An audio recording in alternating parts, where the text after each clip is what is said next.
NFL Leads. NFL Leads really wants to know about Dante Alighieri, who was once upon a time a personality connected to PFT. You say it's a long story. You say it's a long story, good sir. Well, since 2015 PFT Live and PFT PMs, that's an average of 15 hours a week, 750 hours over nearly 10 years, or 30 full days of my life, and endless hours of refreshing in the hamster wheel days. So I've put in the time, even on Tuesdays. Well done. Well done. Yes, I always respect people who put in the time on Tuesdays, NFL Leads. It's still a long story. And it's one of those where I'd have to really sit down and think about what I should say, what I shouldn't say, what I can say, what I can't say. And one of these days, maybe I will. I apologize, NFL Leads, for not giving you more of a return for your impressive investment, even on Tuesdays. JC, outside of Mike McCarthy, which head coach is on the hottest seat this upcoming year? Well, let me think. For a lot of them, it depends on how the season goes. Now, McCarthy is the one who is clearly facing the most obvious win or go home mandate. He's in the last year of his contract. He isn't going to get an extension. If it is, it'll probably be fugazi just to kind of take some of the steam out of this distraction and this impairment of his ability to properly lead in the locker room, because the players can just look at him at some point and say, we're not listening to him anymore. He's not going to be here next year. I would say that Nick Sirianni is pretty damn close to being on a seat as hot as Mike McCarthy's. I would say that Matt Eberflus is on a pretty hot seat in Chicago. A lot of that depends on what they do. And that may be one of the reasons to trade Justin Fields and draft a new quarterback. It might buy the current regime a little more time, because we got to see what this new quarterback can do. I would say that in any given year, Todd Bowles is a bad season away from being fired in Tampa. Dennis Allen seems to be on an increasingly hot seat in New Orleans, although they seem to be of the mindset that they're going to be patient and they're going to be tolerant, and they want continuity and consistency with the Saints. I'm trying to think of some others that just jump out as this guy has a problem as soon as this year.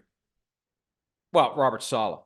How could I forget? I mean, look, everybody, as Aaron Rodgers has said, is on the hot seat. If it doesn't work this year, it's reset button time, and everybody's going to be gone in 2025. Joe Douglas, Robert Saleh, the entire coaching staff, Aaron Rodgers. This is it. They're all in it together. And you know what? Sometimes that's the best way to do it, because it prevents infighting. There's no reason to point fingers at someone else, because you're not going to save your own ass by blaming someone else.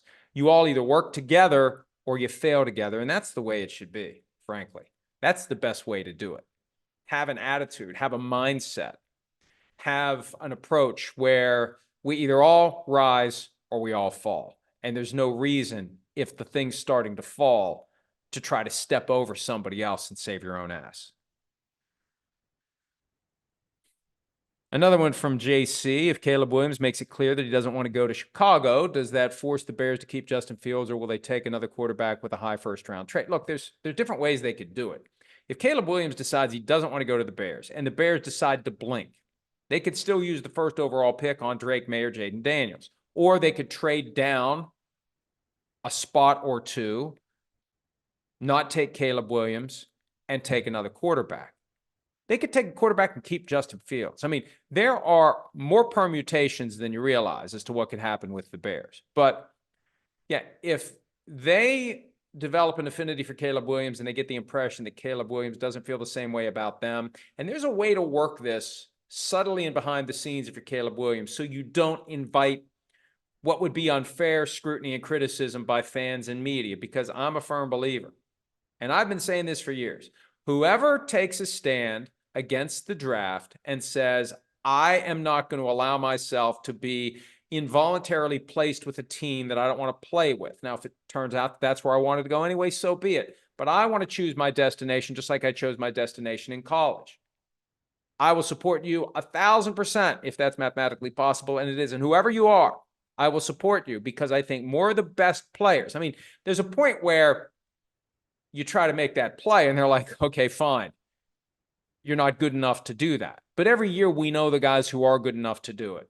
And I think more players need to do it. It shouldn't be something that happens once every 20 years. It needs to be something that players do more often to push back against this idea that it's an honor and a privilege to be told, hey, you had a pretty good career. You're one of the most desirable players in this year's crop of incoming talent.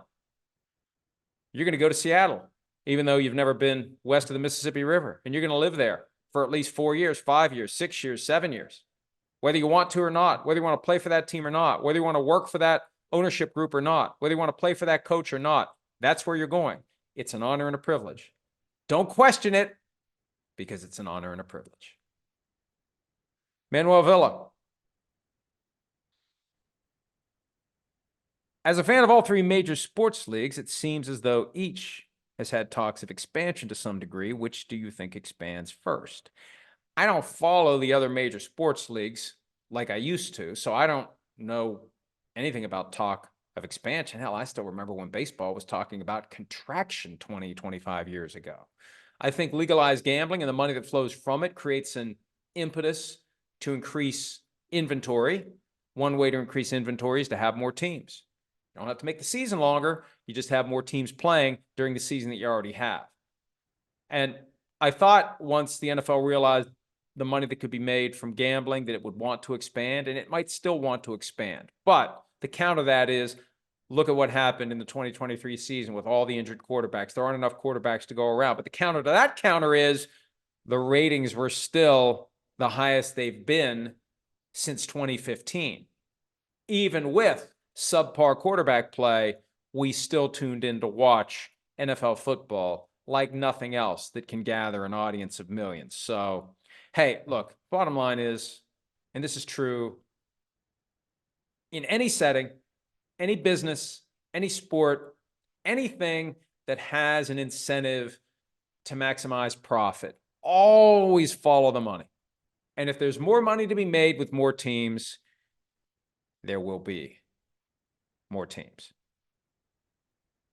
Dr. J144, are you bullish or bearish on Bryce Young?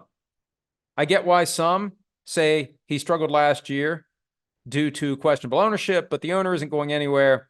So why should we expect that to improve if that was the root cause? We don't know what the root cause was. Is it ownership? Is it coaching? What is it? Is it just too much pressure because they moved from number 9 to number 1? And, you know, this is a young kid. How much pressure are you going to put on this guy to be the savior of the franchise and justify the investment that was made? There's a lot of factors that can go into it. One of the reasons why I think the best talent in any given draft class should be allowed to choose where they go. Maybe I don't want to go to a place where I feel like I'm going to have extra pressure. Maybe I don't want to go to a place where I get the vibe that's a little dysfunctional. Maybe I don't want to go to a place where the owner might be inclined to throw a drink on somebody during a game. I feel bad every time I say that, but I mean, the guy did it. It's not even alleged. It's not even disputed. He did it. Anyway, I'm wait and see. I've seen that some have come out and said, there's no way he's ever going to be an NFL quarterback. No way, no how. I mean, I think that's a little extreme. I think that's a little excessive. Let's see what the guy does with a new coaching staff. Let's see how his career plays out. And even if it goes down the toilet, we can't rule out the possibility that if he had started his career somewhere else, it would have gone very differently for him. I think that's one of the most overlooked factors when we assess whether or not quarterbacks are busts, especially quarterbacks. If you had gone somewhere else instead of where you went, how different would your career have been? And the one that I always think of, and I know I've said this before, I apologize for being repetitive, but if Donovan McNabb had gone to the Bengals and Achilles Smith had gone to the Eagles in 1999, would Achilles Smith have become a borderline Hall of Famer who went to multiple NFC championships and won Super Bowl? And would Donovan McNabb have washed out of the league as quickly as he did? I don't know. If I was going to do alternate universe, I'd probably come up with something else. But I do think of that. And I think that it's a factor that gets overlooked when it comes to this very binary boom or bust choice for quarterbacks. Brock Ballinger, could the NFLPA ever negotiate salary arbitration, a model that the MLB and NHL use, into a CBA as an alternative to the franchise tag? Look, I appreciate the creativity. I appreciate the thoughts. The NFL is never, ever, ever giving up the franchise tag. Ever. They're never giving up the franchise tag. It allows them to keep their best player, who happens to be a free agent in any given year, from hitting the market. And it also allows them to control the overall market, because the best players never get to unrestricted free agency and stretch that rubber band as far as it possibly can go with the dollars that would be obtained if that player is available to anyone who wants to sign him. Manuel Villa, I might be in the minority, but how can Devon Hester be in the Hall of Fame? I recognize he's the best returner of all time, but how many times did he really impact the game versus other worthy candidates? I can see an argument for him, but he shouldn't be in over other players. Look, I became, you could say, very cynical about the Hall of Fame. I tend to say it's practical. Once you go there enough times, you realize at some point, this is a business like anything else. And every year, unlike the Baseball Hall of Fame, which, if it sees fit, will put no one in, every year they need a certain number of new Hall of Fame busts. They need to preserve that one weekend out of the year where Canton, Ohio is the epicenter of professional football, where thousands of people come to town and spend money in the restaurants and buy rooms at the hotels and show up for this and show up for that. And here's a parade and here's the ceremony and here's the game. They always pick the game in a way that's relevant to the class that's coming in, because then those fans are going to come for the induction ceremony, come a couple of days early to go to the game. Hey, we're going anyway. We get to see our favorite team play. We're going to see one of our favorite players get inducted. Oh, and he played for that team, and they're playing 2 nights earlier. Let's make sure we make a 4-day weekend out of it. It is a business. I don't know how thriving it is, but you take away that weekend, and it's probably bankrupt. So every year you're going to have 7, 8, 9 busts go into the Hall of Fame. And one of the biggest challenges, and I've never been a voter, I don't want to be a voter, and there's no way they're ever going to ask me to be a voter on who gets into the Hall of Fame. How do you compare apples and oranges? How do you compare all these different shapes and sizes and degrees of relevance? How do you compare a Devon Hester? Is it good enough to just be the very best who ever did what you did, even if you still make less of an impact than the guy who was pretty damn good, but not the very best at a far more important position, like a quarterback? It's a very political process. Trust me. I've heard enough about the efforts of certain players to get in and the things they do and the ears they bend, the cases they make to try to get people in. They change the rules all the time whenever they feel like it. I'm just down on the whole thing. It's a museum that would run out of money if they didn't have that weekend every year where 6, 7, 8, 9 busts are put in, and all those people show up for the parties, the celebrations, the hotel rooms, and the restaurants. And that makes me not really care. This is my fundamental point about the Pro Football Hall of Fame. Football is the ultimate team sport. Why do we get so twisted up about which individuals go into this Hall of Fame? It's a team sport. We're supposed to be recognizing the greatness of putting we above me. But then it's time for me to get in the Hall of Fame. Now, the whole thing just seems weird to me. And the more I cover the NFL, the less affinity I have for anything related, frankly, to the Hall of Fame. Clive Pack, with Mahomes already having 3 rings, how long before he surpasses Tom Brady? I don't know, but I think he will. Now, he needs to have a team around him. He needs to have good coaching. He needs to have good front office.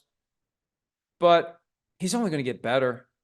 We've seen him for 6 years. He's only going to get better as he gets more experience. That's where he is craving to go, to the spot where you'll walk up to the line and you know exactly what the defense is. You know exactly where the receiver is going to be open.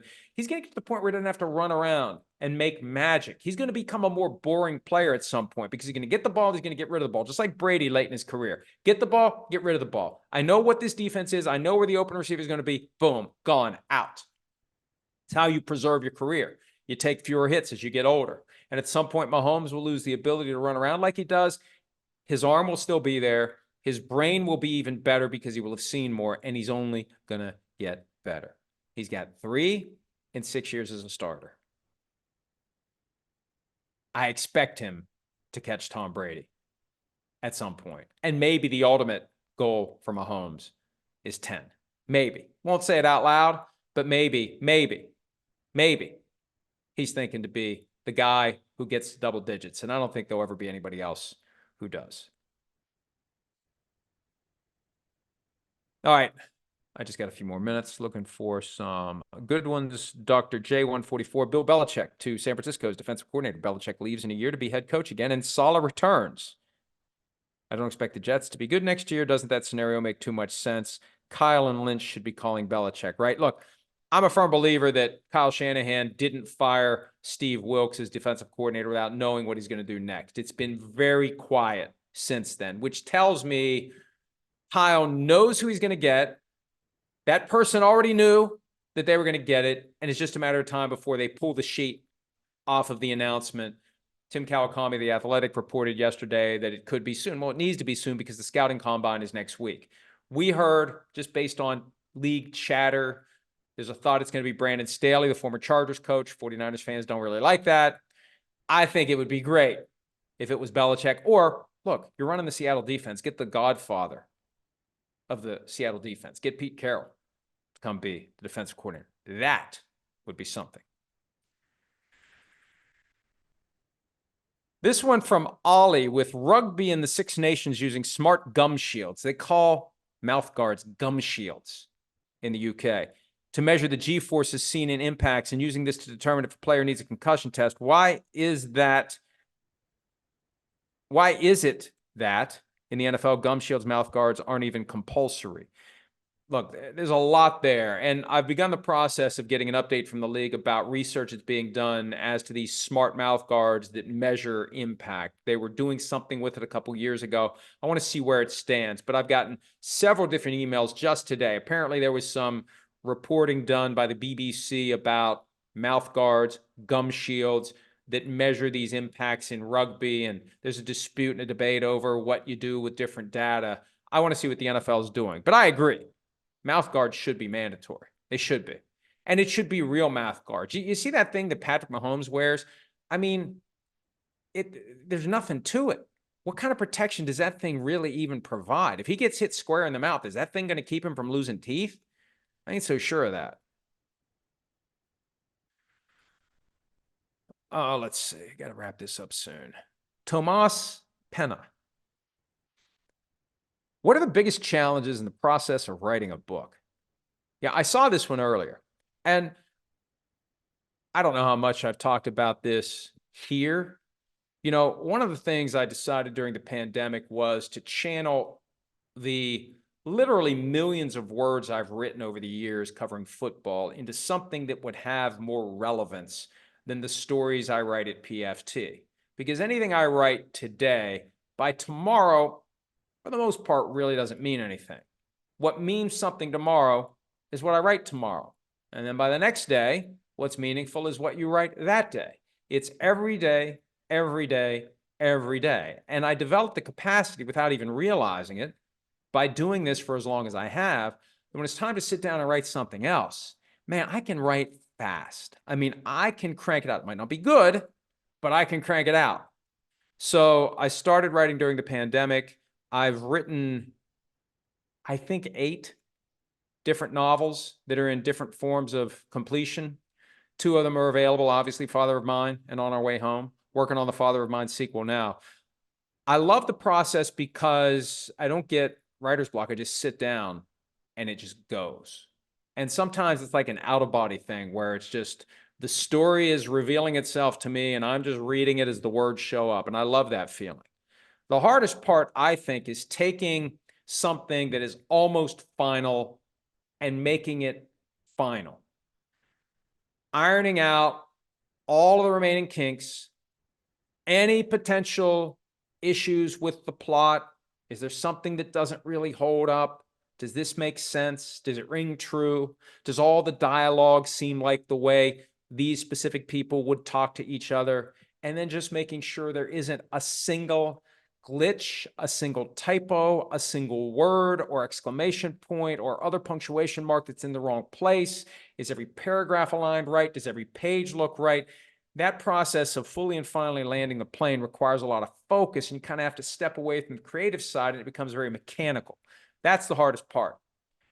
But that's the part that's closest to the payoff of finally saying this one's done. Let's focus on the next one.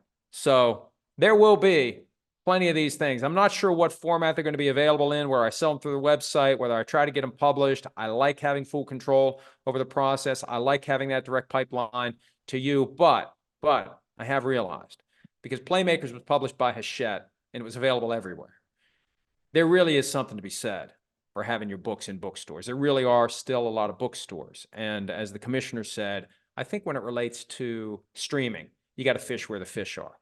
And there is value in that. So we'll see how it plays out. All right, I think I have to go. I'm looking for one more. Oh, Zachary Holden, one of my favorite topics, one of my favorite crusades, as the case may be. Is the NFL draft considered an antitrust violation that the CBA permits? If so, can a prospective draftee challenge that in court, or can join or not join the NFLPA to avoid agreeing to the CBA? Thanks. You're welcome. Well, I haven't answered yet. You may not like the answer, but no, this is when I first had that aha moment that the draft itself is anti-American and should go away. During the lockout in 2011, Jeffrey Kessler, who represented the union, made the argument that in the absence of a CBA, the draft is an antitrust violation, and it is. It's 32 companies coming together, controlling their workforce. Just think, if you wanted to take a job after school working at Taco Bell, and you had your heart set on working at Taco Bell, but there was a local group of fast food restaurants that drafted you, so you got drafted to go work at McDonald's. I mean, that would be an antitrust violation if they put up barriers as to how the workforce would be distributed. The reason they can do it is because it is a multi-employer collective bargaining unit. That's why the first thing that the union does when there's a lockout is shuts down.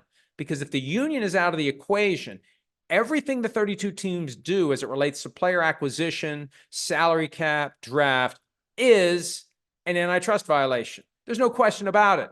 That's why the case from 2010, it was called American Needle. That's the case that ultimately ruled from the Supreme Court's perspective that the NFL is 32 independent businesses. That changed everything. So that's why the draft can happen. The union allows it to happen. The existence of the union allows it to happen. Without the union, it would be an antitrust violation. And I continue to submit, it is fundamentally anti-American, even though it's an honor and a privilege. You've all been brainwashed. You've all been brainwashed. On that note, thanks for some of your time. Maybe I've brainwashed you back. Maybe I'm trying. It's just a long-term process. Come back over to the good side, to the right side, to the side that favors full and complete freedoms by all of us to live wherever we choose and work wherever we choose. All right, I choose to shut up now because I got something else I got to do. We'll possibly do it again tomorrow. PFT PM signing off. Thanks as always for some of your time.